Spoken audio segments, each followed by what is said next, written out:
I understand the challenge that most of you in here face, in that the skill level that you're trying to bring to helping people be their best selves, helping people to rise to the occasion of their lives, feels like you're getting better, you're getting stronger, you're getting clearer, you're having these insights, you're beginning to be able to articulate it more. This is a global phenomenon of consciousness that's starting to ripple through all of our lives. And at the same time, the challenges, the external world seems to be getting more and more complicated, more and more scary, more and more difficult to deal with. And so on the one hand, this incredible hopefulness, I think, that we're all beginning to experience, that we might actually be able to figure this thing out. And at the same time, there's this incredible sense of overwhelm and urgency about the ecological, political, social crises. And so, I just want to say that, for those of you who are here, who are kind of caught in between that kind of hopefulness and despair and fear and all that kind of stuff, I think it's just the moment that we're in. It's the paradox that they were talking about. And it's out of that paradox, I think, that we're going to be able to find some incredible answers. So we're going to live in a world of eco-apartheid, where we're going to have ecological haves with solar panels and organic food and all this type of stuff, and ecological have-nots who have to eat poison-based agriculture and processed food out of liquor stores, literally within 20 minutes from a very different society. And I said, and this came into my mind, 4 syllables. And these 4 syllables, this is what I want to talk about. I wasn't trying to solve any problem. I wasn't actively up to anything. I just had a prayer. I just had a hope. I could imagine the young people that I work with, and I could imagine how they would experience all of this if it was somehow available to them. And I said, the young people need green jobs, not jails.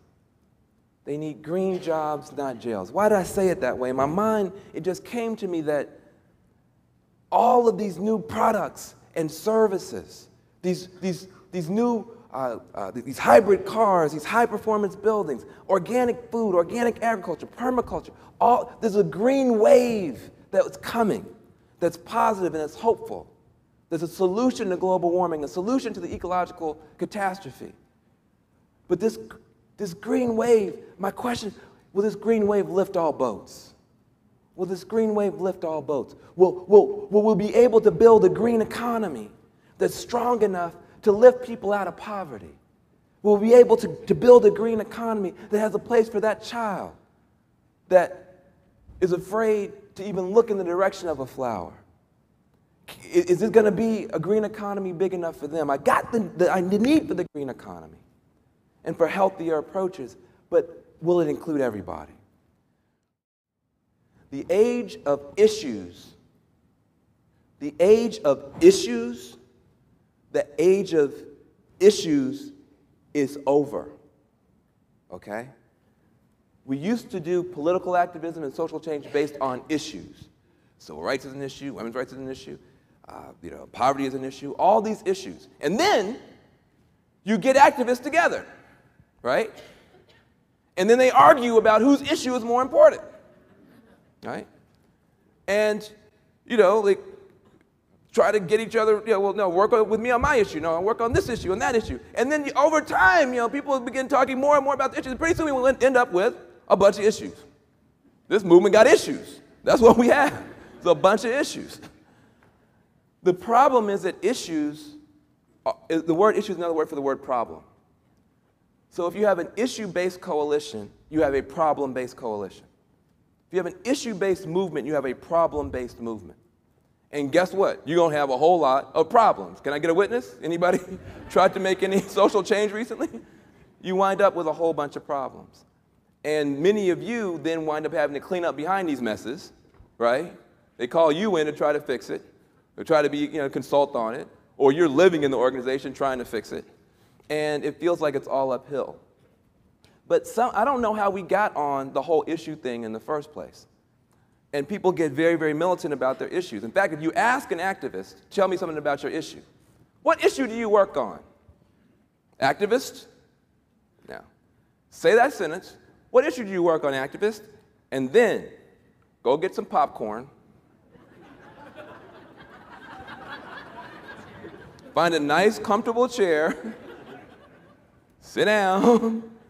And see how long before they take a breath. Telling you every bad thing that's ever happened in the history of humanity and how it relates to their issue. Can I get a witness? Anybody notice this about activists, political people? All right. Well, you know, ask them, okay, what solution are you working for? Don't tell me what issue you're working on. What solution are you working for?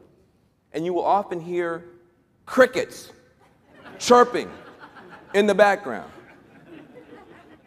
Because that's not what we're doing. There's a built-in resignation. There's a built-in cynicism. There's a built-in acceptance that we are on this treadmill. And it leaches out all the power from our work, okay? So I would say that we need to remind ourselves sometimes that Dr. Martin Luther King Jr. did not get famous giving a speech called, "I have a complaint. I have a critique. I have a very long list of issues about which I'm thoroughly pissed off.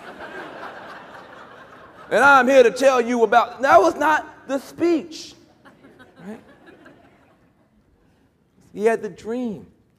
He had a dream. I think it's time for us to dream again. I think the time has come for us to dream again. I think that the age of issues is over and the age of solutions is here. And increasingly, I think that people like yourselves are going to be called to pull people, even against their own inclinations, into a realm of possibility and of actual problem solving and not futility management. And in my own life, it didn't come from a great worked out session, and it didn't come from any particular methodology. It came from a place of being so shattered by the futility of my own effort that I could just be present to a prayer. If we can connect the people who most need work with the work that most needs doing, we can fight pollution and poverty at the same time with equal passion and bring Oakland and Marin together, not out of a sense of charity or shame or blame or you oughta or you racist or why don't you pull yourself up by the bootstraps, no. But saying we're all in this together. We've got to find a way to solve this problem together. And when I saw the Katrina victims suffering, left behind in the richest country in the world, because we had a free market evacuation plan. Right? We had a free market evacuation plan. If you had a credit card and a functioning car, you get out, otherwise you're left to sink or swim. And people in wheelchairs can't swim. And when I saw that, I knew that a new day had to come to this country. And I want to tell you this. In an age of floods, in an age of ecological peril, we have to reject any philosophy that says we're going to let people sink or swim. People are drowning right now on dry land. They're drowning right now on dry land. And we have to say that we reject any philosophy, any worldview, any ideology that says we're going to let people sink or swim. And we have to say, in the age of solutions, the only solutions that are going to work will be based on the principle that we are all in this together. We're all in this together. We're all in this together. Thank you very much. We're all in this together. And we're just getting started. Age of solutions. Age of solutions.